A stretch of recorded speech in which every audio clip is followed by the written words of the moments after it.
You have to do figure eights. It's sort of like if that's what your grandpa did and it worked for him, he'll teach you like this is, you got to do figure eights. Like I'm helping my wife make Easter dinner. Honey, what do you want me to do? Get the ham ready, okay? What should I do? Cut the end of it off, I'm going to put it in the oven, okay?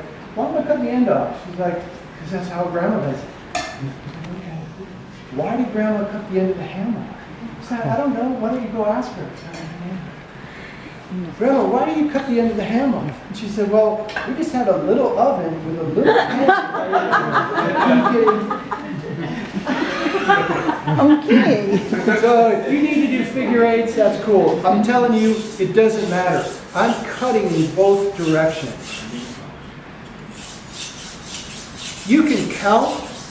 You don't need to. And then I'm feeling for that wire edge.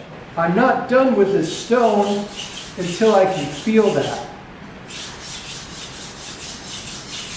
Where's most of your pressure? Is it in your thumb or your 3 fingers, or is that even pressure? I'm pushing with this hand and I'm evening the pressure with this hand. Okay. So these 4 fingers are pressing on the blade.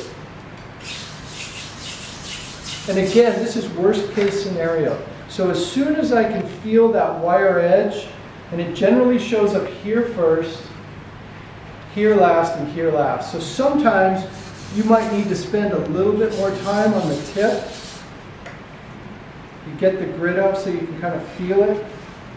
Now, I really, this Band-Aid's not helping me really as far as sensitivity goes, but and once you get this wire edge down,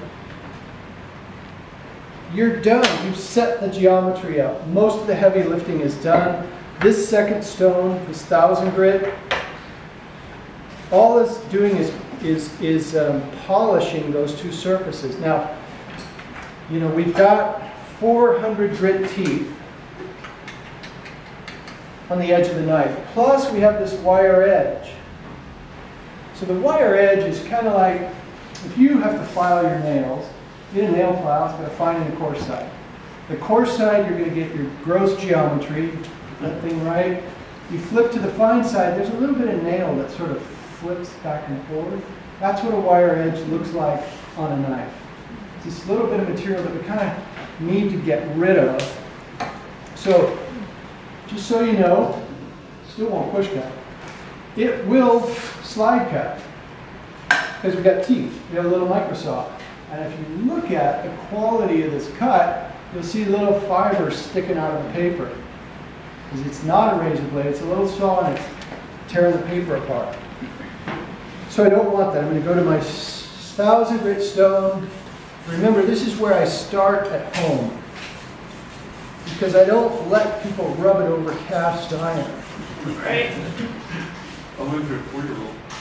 What's that? I will lend you my 4-year-old. Okay. You let your 4-year-old play with your knives? No, but given the option, that's the first thing he would do. So this is the 1000. It's still not going to push cut because I have a wire edge and I have teeth. It'll slide cut and it's better than the 400. So now I'm just going to this is 5000. And again, this takes just a few licks. Again, worst case scenario. Now, even at the 5, this is still cutting into the knife, right? It's still cutting the steel, which means I still have a wire edge and I still have teeth. The teeth are tiny. I'm getting closer and closer to a smooth, polished edge. So it won't push cut. It'll slide cut. So how do I get rid of that wire edge? This is leather, right? It's a strop. Not a strap like your dad might have whacked you with. This is a strop like that was on the side of the barber's chair when they'd strop the razor. This, if I go backwards, if I go forwards, I'll cut the leather. This will polish that little tiny bit of metal off. So, if I wasn't worst case scenario, if I started on the 1000 grit, maybe that would take 2 minutes. this is not hard to do. It takes a little practice. It's kind of like learning to ride a bike. You might have to practice for a week. Don't start on like a big dude like this. Right? This is too big of a challenge. You want to start on something smaller. Buy an inexpensive paring knife out here with a little case.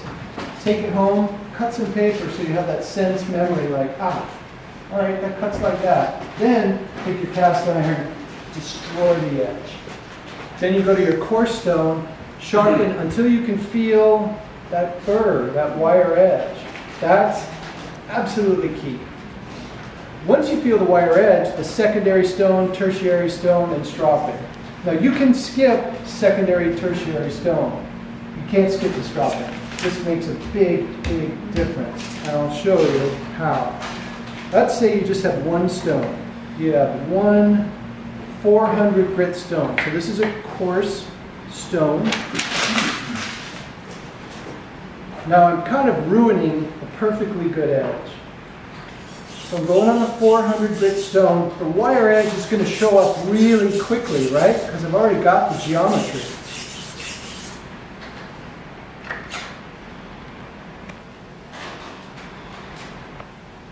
Right, so I can feel the wire edge. It takes no time at all. Won't push cut, because we still have wire edge. With a slide cut, I'm going to go straight to the strop. So one stone, 400 grit. As I drag it, you can hear it.